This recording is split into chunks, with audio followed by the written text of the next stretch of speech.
Donald Trump was sitting aboard Air Force One, but he was no longer on it. On July 8th, as Trump prepared to leave the NATO summit in Ankara, U.S. security officials feared a possible Iranian missile attack. So they staged a presidential disappearing act. Trump slipped out of Air Force One, through the opposite side, entered a catering truck, and was driven to a smaller military jet.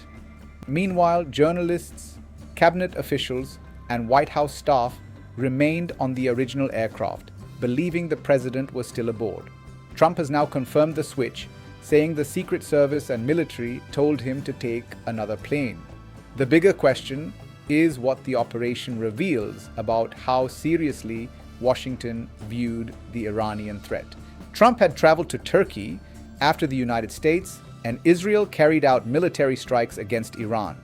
The strikes followed the collapse of nuclear negotiations and pushed Washington and Tehran into direct confrontation. U.S. officials later told CBS News that American intelligence detected a credible Iranian threat involving a missile aimed at the presidential aircraft. The New York Times also reported intelligence identifying a person near the summit who had been seen with a shoulder-fired missile. Such missiles can threaten aircraft during takeoff and landing, when a presidential flight is most exposed. Trump had arrived aboard a newer Boeing 747-8 donated by Qatar, but he planned to leave on the older Air Force One, reportedly saying he wanted to fly it for old time's sake. Then the plan changed. The most striking part was the plane change. Washington made the original Air Force One look as if Trump was still inside it. Television cameras filmed Trump boarding the jet, but according to the Washington Post, he later moved through the opposite side, entered a catering truck raised to the aircraft door, and disappeared from view. He then transferred to a C-32A, a modified Boeing 757, commonly used by senior U.S. officials. Defense Secretary Pete Hegseth reportedly boarded separately, helping make the flight appear routine. Meanwhile, journalists boarded the original Air Force One and were told to close their window shades. One photographer briefly opened a shade and was reportedly told to close it. The deception continued in the air. Trump's replacement used Reach 18, while the aircraft-carrying journalists continued using AF-1.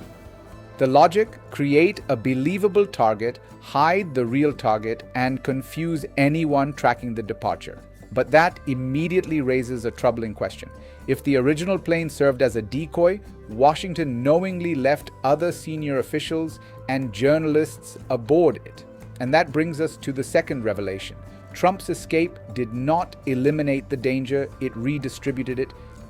Trump himself acknowledged that the smaller aircraft could have faced greater risk because an attacker might expect him to leave on the obvious presidential plane.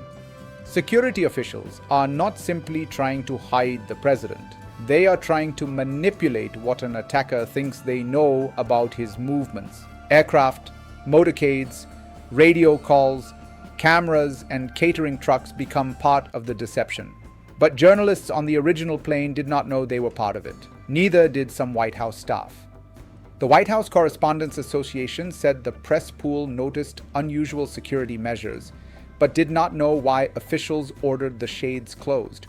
Journalists cannot judge a danger they do not know exists. The Committee to Protect Journalists argued that reporters covering the president should receive enough information about credible threats to make informed decisions about their safety. But if the threat was credible enough to remove Trump, why keep other senior officials and journalists on the decoy? The answer is secrecy. Too many people knowing the plan could expose it. But secrecy also created a risk for those left behind. And that points to the biggest revelation. This was not only a security operation, it was a warning about escalation. The plane swap shows how personal the US-Iran confrontation has become.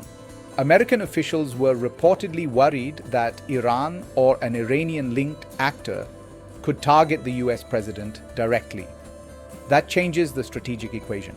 A missile fired at a presidential aircraft would not look like another battlefield strike. Washington would almost certainly treat it as an attack on the American state itself, with a response potentially far beyond the nuclear dispute. Information became a weapon. Washington had to protect Trump without revealing its intelligence, hide his aircraft, and avoid panic at the NATO summit. Turkey sits at the center of that calculation. Ankara hosted the NATO summit while Washington and Tehran remained in military confrontation. That placed Turkey, a NATO ally, at the intersection of American presidential security and a much wider Middle Eastern conflict. For the Middle East, the message is stark. The confrontation has moved beyond military targets to fears of attacks against political leaders and rapid escalation.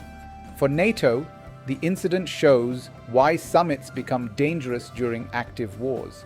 A gathering meant to demonstrate unity can also concentrate leaders and commanders in one location. For global power, the episode reveals a limit to American military dominance. The United States can deploy enormous resources to protect its president, but it cannot eliminate uncertainty. Even Trump may need a decoy aircraft to leave an airport safely. For countries outside the conflict, including Pakistan, the lesson is practical.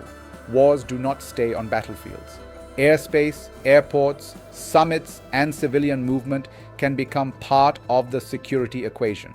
Pakistan depends on stable trade, energy supplies, and air routes, so wider escalation could create consequences far beyond Washington and Tehran. Most importantly, officials did not simply add guards around Trump. They changed aircraft, concealed his movement, and made the world believe he was somewhere he was not. The real story behind Trump's secret plane swap is not that America has sophisticated presidential security. It is that during a NATO summit in Turkey, US officials apparently believed the safest way to protect the president was to make the world think he was still aboard a plane he had already left. Because when a president needs a fake Air Force One to survive a possible missile threat, the real story is no longer the aircraft. It is how close the conflict has come to the people making the decisions.